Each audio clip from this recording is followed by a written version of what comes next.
আসসালামু আলাইকুম প্রিয় শিক্ষার্থীবৃন্দ, আশা করি তোমরা সবাই ভালো আছো। নবম দশম শ্রেণীতে তোমরা যারা আছো তোমরা জানো আমাদের ধারাবাহিক আলোচনা চলছে, সেটা হলো ত্রিকোণমিতি থেকে। ইতোপূর্বে আমাদের কিন্তু 3টি ক্লাস চলে গেছে, তো আজকে হলো চতুর্থ ক্লাস। তোমরা জানো প্রথম 2টা ক্লাসে আমরা বিভিন্ন ধরনের সূত্র নিয়ে আলোচনা করেছি এবং কিভাবে সূত্রগুলো তোমরা মুখস্থ ছাড়াই মনে রাখতে পারো বা সূত্রগুলো বের করতে হবে সে বিষয়ে কিন্তু আমরা বিস্তার আলোচনা করেছি। তো তৃতীয় নাম্বার ক্লাসে আমরা একটি অঙ্কের সমাধান করেছিলাম, তোমরা যেটা পিছনে বোর্ডে দেখতে পাচ্ছ। আর আজকে আমরা চতুর্থ ক্লাসে নতুন আরও একটি অঙ্ক সমাধান করব, অর্থাৎ নতুন একটা প্রবলেমকে আমরা সমাধান করব এবং নতুন একটা নিয়ম শিখব।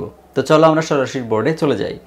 প্রিয় শিক্ষার্থীবৃন্দ, তোমরা দেখতে পাচ্ছ আমাদের হোয়াইট বোর্ডে একটা প্রশ্ন দেওয়া আছে যে প্রমাণ করতে হবে যে 1/1 plus sine square theta plus 1/1 plus কসিক square theta equal 1। অর্থাৎ আমাকে এটা হলো আমার বাম পক্ষ আর এই 1টা হলো আমার ডান পক্ষ। তাহলে এই বাম পক্ষর সমাধান করে এই ডান পক্ষের 1টাকে আমাদের প্রুভ করতে হবে। তো দেখো এইখানে যদি আমি অঙ্কটা করতে যাই, আমরা জানি এর আগে আমরা সূত্র পড়েছিলাম যে সাইনকে কি লেখা যায়, সাইনকে লেখা যায় 1/কসেক, আবার কসেককে কি লেখা যায় 1/সাইন। অর্থাৎ বাম পক্ষ আমরা কি লিখব, প্রথমে যা আছে আমরা উঠাবো 1 plus sine square theta plus 1 plus cosec square theta. এটা আমার লেফট হ্যান্ড সাইড ছিল, অর্থাৎ আমার বাম পক্ষ ছিল। তো দেখো এখানে আমাদের প্রথমে যে কাজটি করতে হবে, দুইটা হর একই রকম বানাইতে হবে। সেক্ষেত্রে তুমি এই সাইনকে 1/কসেক এই সূত্র দিয়ে করতে পারো, আবার কসেককে 1/সাইন এই সূত্র দিয়ে করতে পারো। সেক্ষেত্রে তোমাদের বইতে দেখবা কসেককে 1/সাইন দিয়ে করা হয়েছে, সেটাই আমরা করি, তাহলে তোমাদের বুঝতে সুবিধা হবে। তাহলে দেখো 1 সাইন স্কোয়ার থিটা প্লাস এইখানে আমরা যেটা করব 1 প্লাস, দেখো আমরা জানি একটা কসেককে কি লেখা যায় 1/সাইন, তাহলে একটা কসিক স্কোয়ারকে কি লেখা যাবে 1/সাইন স্কোয়ার থিটা। বিষয়টা ক্লিয়ার? তারপরে 1 plus sine square theta plus, এখন আমরা কি করব, উপরে 1 হর 1ই থাকলো, নিচে আমরা কি করতে পারি, দেখো আমরা নিচে সাইন স্কোয়ার থিটাকে কমন নিলাম। সাইন দিয়ে যদি আমি এই 1কে গুণ করি তাহলে সাইন অক্ষে পাওয়া যাবে sine square theta plus sine square যদি কাটাকাটি করি তাহলে থাকবে কত 1। তারপরে কি করতে পারি, এদিকে যা ছিল তাই থাকবে প্লাস, যেহেতু 1-এর সাথে এই পুরাটা ভাগ অবস্থায় আছে তাহলে 1-এর সাথে যদি আমি পুরাটাকে গুণ করে দিই তাহলে কিন্তু উল্টায়া যাবে, অর্থাৎ সাইন স্কোয়ার থিটা ছিল নিচে, এটা যাবে উপরে, আর সাইন স্কোয়ার থিটা প্লাস 1 ছিল উপরে, এটা যাবে নিচে। তারপরে কি করব, দেখো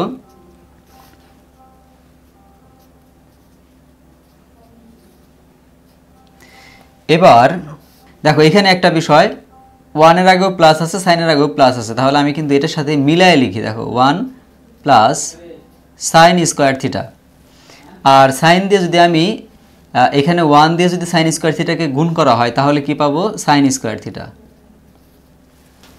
দেখো বিষয়টা ক্লিয়ার? এই পর্যন্ত তোমরা বুঝতে পারতেছো? তারপরে দেখো পরের লাইনে আমরা কি করতে পারি, যেহেতু দুইটার নিচে একই সেম হর, আমরা একটা হরকে কমন নিলাম। এবার আসো হরে হরে ভাগ করলে ফল হইতেছে 1 দিয়ে উপরে লবকে যদি আমি গুণ করি 1 অক্ষে 1ই আসবে, প্লাসের প্লাস। আমরা হরে হরে যদি ভাগ করি ফল হবে 1 দিয়ে যদি সাইন স্কোয়ারকে গুণ করি তাহলে সাইন স্কোয়ার অক্ষে সাইন স্কোয়ার হলো। তো দেখো একটা বিষয়, উপরেও আছে 1 প্লাস সাইন স্কোয়ার থিটা, নিচেও আছে 1 প্লাস সাইন স্কোয়ার থিটা, তাহলে যদি একই সংখ্যা দ্বারা একই সংখ্যাকে ভাগ করা হয় ফল হবে কত 1, অর্থাৎ আমার রাইট হ্যান্ড সাইড প্রুভড। সুতরাং left hand side equal right hand side proved. প্রিয় শিক্ষার্থীবৃন্দ, দেখো আমাদের আরও একটি প্রবলেম এবং এটা সমাধান কীভাবে করতে হবে এখানে বলা হয়েছে প্রমাণ করো যে 1/1 plus tan square theta plus 1/1 plus cot square theta equal 1। তোমরা জানো একটু আগেই যে অঙ্কটা করলাম আমরা বলছিলাম যে কোনো ইকুয়াল যদি সমান সমান 1 বের করতে হয় তাইলে নিচের হরগুলাকে আমাদের একই হর বানাইতে হবে। সেই জন্য যা করা লাগে আমাদের করতে হবে, যে ধরনের সূত্র প্রয়োগ করার দরকার সে ধরনের সূত্র প্রয়োগ করতে হবে। তো আমরা জানি নর্মালি দেখো এখানে 10কে কি লেখা যায় 1/cot, আবার কটকে লেখা যায় 1/tan। তাহলে যে কোনো একটাকে পরিবর্তন করলে কিন্তু হবে। যেহেতু tan আছে তাহলে আমরা কটকে পরিবর্তন করি, তাহলে কিন্তু আমাদের অঙ্কটা হয়ে যাবে। দেখো left hand side tan square theta plus 1 plus cot square theta. এরপর আমরা কি করতে পারি, এটা যা আছে তাই থাকবে, tan স্কোয়ার থিটা প্লাস কটকে কি লেখা যায় 1/tan থিটা। যেহেতু এখানে স্কোয়ার আছে তাহলে এখানে আমাদের একটা স্কোয়ার আমরা দিয়ে দিব। তারপরে কি করা যায়, 1 plus tan square theta plus উপরে 1 ঠিকই থাকবে। আর এখানে কি করা যায়, যেহেতু tan আছে আমরা tan স্কোয়ার থিটাকে কমন নিলাম। tan স্কোয়ার থিটা দ্বারা যদি 1কে গুণ করা হয় তাহলে কি হবে, tan square theta plus tan স্কোয়ারে বাদ গেল, থাকে হলো 1। এরপর এই পাশে যা ছিল তাই থাকবে আমাদের, প্লাস এরপরে 1-এর সাথে আমার এই পুরো সংখ্যাটাই ছিল ভাগ অবস্থায়। তাহলে যদি আমি 1-এর সাথে এই সংখ্যাটাকে গুণ করি তাহলে কি হবে, নিচের ট্যানটা উপরে যাবে আর tan স্কোয়ার থিটা প্লাস 1 যেটা উপরে ছিল সেটা নিচে যাবে। যেমন 1 ইন্টু এই নিচের tan উপরে যাবে আর উপরে যে সংখ্যাটা ছিল সেটা নিচে আসবে, tan স্কোয়ার থিটা প্লাস 1। তারপর দেখো এই পাশে যা ছিল তাই থাকবে, 1 plus tan square theta plus এই পাশে আমরা কি করব, যেহেতু এখানে tan স্কোয়ার থিটা প্লাস 1 ছিল এটাকে জাস্ট এটার মতো সাজিয়ে লিখি, সেক্ষেত্রে আমাদের হবে 1 প্লাস tan স্কোয়ার থিটা, কারণ 1-এর আগেও প্লাস আছে tan-এর আগেও প্লাস আছে, সেক্ষেত্রে 1 প্লাস tan লিখলেও কোনো দোষের কিছু নাই, একই কথা। তারপরে দেখো এখানে যেহেতু 1 প্লাস tan স্কোয়ার থিটা আমরা নিচে লিখলাম, তারপরে এখানে 1 আছে লব, এখানে tan স্কোয়ার থিটা আছে লব, লবে লবে গুণ হবে, অর্থাৎ tan স্কোয়ার থিটা অক্ষে tan স্কোয়ার থিটা। এরপর দেখো আমাদের নিচে দুইটা হরে কিন্তু সেম ছিল, সেক্ষেত্রে আমরা কিন্তু এটাই লিখতে পারি 1 প্লাস tan স্কোয়ার থিটা। আর এই 1 প্লাস tan স্কোয়ার যদি আমি ভাগ করি ফল হবে 1 দিয়ে 1কে গুণ করলে ফল হলো 1 প্লাসের প্লাস, আবার 1 প্লাস tan স্কোয়ারকে যদি 1 প্লাস tan স্কোয়ার দিয়ে ভাগ করা হয় ফল হবে 1 দিয়ে tan স্কোয়ারকে গুণ করলে হবে tan স্কোয়ার, অর্থাৎ tan স্কোয়ার থিটা।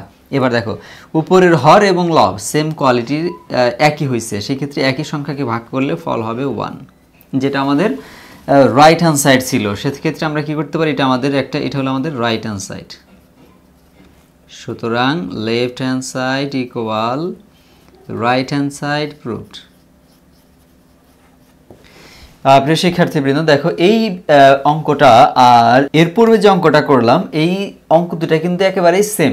আর সেম কোয়ালিটি দুইটা করানোর উদ্দেশ্য হলো যাতে একই অঙ্ক যখন আমরা একই নিয়মের যখন দুইটা অঙ্ক করা হয় তখন নিয়মটা ভালোভাবে বোঝা যায়, যাতে তোমরা খুব সহজে ভালোভাবে বুঝতে পারো। আশা করি এখানে কোনো প্রবলেম নাই। দেখো এখানে জাস্ট আগের অঙ্কটার মতোই এই কটকে আমরা শুধু একটা সূত্র এখানে প্রয়োগ করছি, আর এরপরে যা কাজ আছে মানে সেম। এই পর্যন্ত আরও দুইবার বোঝানো হয়েছে, আশা করি আর বোঝানো দরকার নেই। প্রিয় শিক্ষার্থীবৃন্দ আশা করি তোমরা সম্পূর্ণ ভালোভাবে অঙ্কটা বুঝতে পারছো। আর আজকের চতুর্থ নাম্বার যে পর্বটা ছিল, অর্থাৎ আমাদের চতুর্থ ক্লাস ছিল, সেটা কিন্তু আমরা আজকের মধ্যে এখানেই শেষ করব। আর দেখা হবে ইনশাল্লাহ তোমাদের সাথে পঞ্চম ক্লাসে। সেক্ষেত্রে পঞ্চম ক্লাসে আমরা আরও নতুন কোনো প্রবলেমগুলো সমাধান করব। আশা করি তোমাদের কাছে ভিডিওটি ভালো লেগেছে এবং পরবর্তী ভিডিওগুলো পেতে অবশ্যই আমাদের সাথেই থাকো। সবাই ভালো থাকো, সুস্থ থাকো, আল্লাহ হাফেজ।